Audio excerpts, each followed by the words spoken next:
South ఇండియాలోనే biggest sorry store మన Varahi silks మన విజయవాడ ఎంజీ రోడ్ లో డిసెంబర్ 4వ తారీఖున ఘన ప్రారంభం.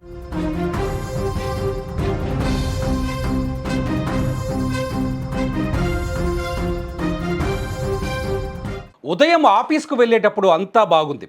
సాయంత్రం ఇంటికి వచ్చి చూసేసరికి గుండె పగిలే దృశ్యం కనిపించింది. ఓవైపు రక్తపు మడుగులో కన్నబిడ్డ, మరోవైపు ఉరికొయ్యకు వేలాడుతున్న భార్యను చూసి ఆ అధికారి హడలిపోయారు. అనంతపురం జిల్లాలో జరిగిన ఈ ఘటన స్థానికంగా తీవ్ర కలకలం రేపింది. కర్నూలు జిల్లా తాడిమర్రికి చెందిన రవి ప్రస్తుతం అనంతపురం జిల్లా రామగిరిలో డిప్యూటీ తహసీల్దార్గా విధులు నిర్వహిస్తున్నాడు. 5 ఏళ్ల క్రితం ఇతనికి అమూల్యతో వివాహం జరిగింది. వీరికి 3.5 ఏళ్ల కుమారుడు సహర్ష ఉన్నాడు. ఉద్యోగరీత్యా రవి తన కుటుంబంతో కలిసి అనంతపురంలోని శారదానగర్లో నివాసం ఉంటున్నాడు. గురువారం ఉదయం రవి యథావిధిగా తన విధులకు హాజరయ్యేందుకు ఆఫీస్కు వెళ్ళాడు. సాయంత్రం పని ముగించుకొని ఇంటికి చేరుకున్నాడు. ఎంతసేపు కాలింగ్ బెల్ కొట్టినా, తలుపు తట్టినా లోపలి నుంచి ఎలాంటి స్పందన రాలేదు.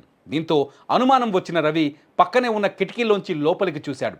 అంతే, ఒక్కసారిగా షాక్కు గురయ్యాడు. బెడ్రూమ్లో తన భార్య అమూల్య ఫ్యాన్కు ఉరేసుకొని వేలాడుతుండగా మంచంపై తన గారాల పట్టి శ్రీ సహర్ష రక్తపు మడుగులో విగత జీవిగా పడి ఉన్నాడు.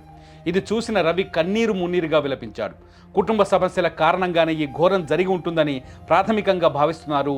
అమూల్య క్షణికావేశంలో తన కొడుకును చంపి ఆపై తాను కూడా ఆత్మహత్య చేసుకుని ఉంటుందని పోలీసులు అనుమానిస్తున్నారు. అయితే అమూల్య స్వయంగా ఆత్మహత్య చేసుకుందా లేక దీని వెనక ఏదైనా కారణం ఉందా, హత్య జరిగిందా అనే కోణంలోనూ అనుమానాలు వ్యక్తమవుతున్నాయి. సమాచారం అందుకున్న వెంటనే పోలీసులు ఘటనా స్థలానికి చేరుకొని పరిస్థితిని సమీక్షించారు.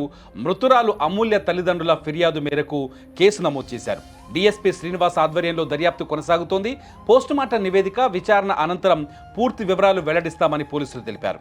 పచ్చని కుటుంబంలో చోటు చేసుకున్న ఈ విషాదం శారదానగర్ వాసులను కంటతడి పెట్టించింది.